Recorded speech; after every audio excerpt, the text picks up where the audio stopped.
जब भी मैं किसी लेखक की पहली किताब पढ़ता हूं तो मेरे मन में दो ख्याल आते हैं। पहला कि इसमें अच्छा लेखक बनने की बहुत ज़्यादा संभावनाएं हैं। दूसरी श्रेणी में कि ये ऑलरेडी बहुत अच्छा लेखक है। तो आज मैंने जिस लेखक की किताब पढ़ी है उसका नाम है सुनील पंबार। तो उसको मैं सेकंड श्रेणी में रखूंगा कि ये ऑलरेडी बहुत अच्छे लेखक हैं। तो चलिए किताब का रिव्यू करते हैं। किताब का नाम है एक कप चाय और तुम। लेखक हैं सुनील पंबार। तो विधा है इसकी कहानी संग्रह, शॉर्ट कहानियां हैं। इसमें 20 कहानियां हैं और पब्लिश किया है इसको सृष्टि प्रकाशन ने। 2020 में ही फर्स्ट एडिशन आया है। टोटल पन्ने हैं इस किताब के 109। अगर प्राइस की बात करें तो इसका पेपरबैक प्राइस है 150। अगर लेखक की बात करें तो डॉक्टर अंबेडकर को अपना आदर्श मानते हैं और लेखक की 2001 में गरीबी का एहसास कहानी अत्याचार निवारण समाचार पत्र में प्रकाशित हुई थी। अगर कहानियों की बात करें तो लेखक ने 2 कहानियां ऐसी इस किताब में शामिल की हैं जो कि आर्टिस्ट पे है। पहली कहानी है लेखक के लिए कि जो लेखक बहुत ही ज्यादा कल्पना का सहारा लेता है और कल्पना को ही यथार्थ समझ लेता है और उसी कारण उसकी अंत में मृत्यु हो जाती है। तो ये हालात को लेखक ने बहुत अच्छा बयान किया है। इसी के साथ दूसरी कहानी है एक नदी का फासला।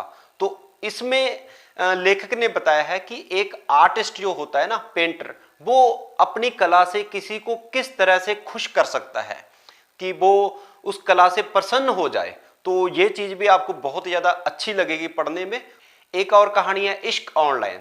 तो इश्क ऑनलाइन जो आजकल एफबी पे हम देखते हैं कि जो भी सोशल साइट है, इंस्टा भी हो सकती है या कुछ भी आपकी अदर साइट हो सकती है, तो कैसे उनके कारण पारिवारिक रिश्ते हैं उनसे दूरी बढ़ रही है और जो अननोन रिश्ते हैं वो आपके पास आ रहे हैं। तो उनके पास आने से आपकी लाइफ में कैसे आपकी लाइफ बर्बाद होती है, तो कैसे आपको वो उस माया जाल में फंसते जाते हो सोशल मीडिया के जाल में।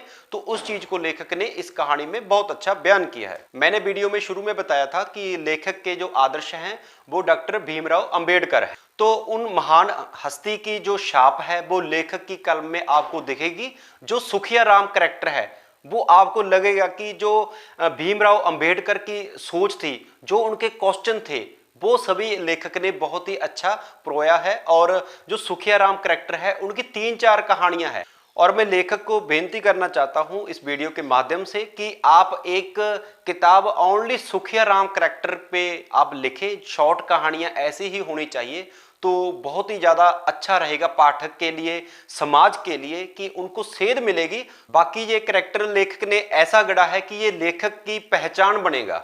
लेखक को सुखिया राम से लोग जानेंगे कि ये वही राइटर हैं जिन्होंने सुखिया कैरेक्टर बनाया है। तो सुखिया कैरेक्टर की मैं आपको थोड़ी सी एक झलक दिखाता हूं, आप ध्यान से सुने। कि सुखिया अपनी बहन के साथ जा रहा होता है। सुखिया एक छोटी कास्ट का बच्चा है। तो मैं छोटी कास्ट शब्द बोलने के लिए आपसे माफी चाहता हूं पहले ही, क्योंकि मैं धर्म और कास्ट सिस्टम को बिल्कुल नहीं मानता। मेरा धर्म है इंसानियत। पर जो कहानी है और जो समाज की स्थिति है उसको लेखक ने बयान किया है तो मुझे भी वही शब्द बोलने पड़ेंगे। तो जो नीच जाति का होता है सुखियाराम, वो अपनी बहन के साथ जा रहा होता है। तो मंदिर आता है रास्ते में। तो सुखिया बोलता है कि मैं मंदिर में जाकर आता हूं, मुझे वो घंटी बजानी है। बट उसकी बहन मना करती है कि हम नीच जात के हैं, हम मंदिर में नहीं जा सकते। तो सुखियाराम क्वेश्चन करता है कि जो हमारे घर में छोटा मंदिर है, यानी कि कोई भगवान की मूर्ति रखी होगी, तो हम उस पे माथा टेक सकते हैं बट इनके अंदर जा नहीं सकते। क्या वो भगवान भी नीच है जो हमारे पास है?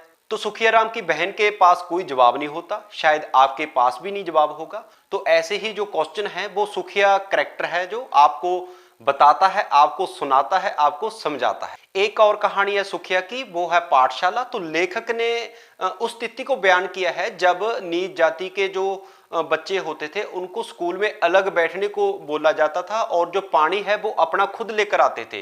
तो बहुत ही ज्यादा भेदभाव था। ये अंबेडकर के पहले या उस टाइम की बात है जब अंबेडकर जी ने उनके क्वेश्चन उठाए थे उस चीजों के ऊपर। तो जब सुखिया की बहन उनको स्कूल छोड़ने जाती है तब स्कूल में टीचर को सुखिया क्वेश्चन करता है कि क्या मैं पढ़ लिखने के बाद ये भेदभाव है जो खत्म हो जाएगा? तो टीचर बोलता है कि नहीं। तो सुखिया बोलता है कि फिर ऐसी पढ़ाई का क्या फायदा अगर जो वो भेदभाव ही खत्म नहीं कर पाई और ना ही ये टीचर समझ पाए कि भेदभाव करना कितना गलत बात है। तो इस किताब में 20 कहानियां हैं अलग अलग टॉपिक पे। तो मुझे सुखिया जो करैक्टर है वो बहुत ही अच्छा लगा। उनकी जो 3-4 कहानियां हैं वो मुझे बहुत ज़्यादा दिलचस्प लगी। इन 20 कहानियों में मेरी फेवरेट कहानी है रत्ती भर धूप। रत्ती भर धूप में औरत का जो दुख भरी गाथा है पूरे जीवन की, चाहे वो लड़की हो, बहन हो, माता हो, किसी की वाइफ हो, सभी रूप में जो उनको दुख हंडाने पड़ते हैं, तो लेखक ने उस चीज को बहुत अच्छे ढंग से बयान किया है इस कहानी के जरिए। इस कहानी की भी मैं आपको थोड़ी सी झलक दिखलाता हूं, ध्यान से सुने। इसमें माँ अपनी बेटी को समझा रही होती है कि यह कुदरत है पायल, हजारों मील दूर बैठे इंसान से भी हमें मोहब्बत हो सकती है, और एक घर, एक छत के नीचे एक बिस्तर पर सोने वाले इंसान से नहीं।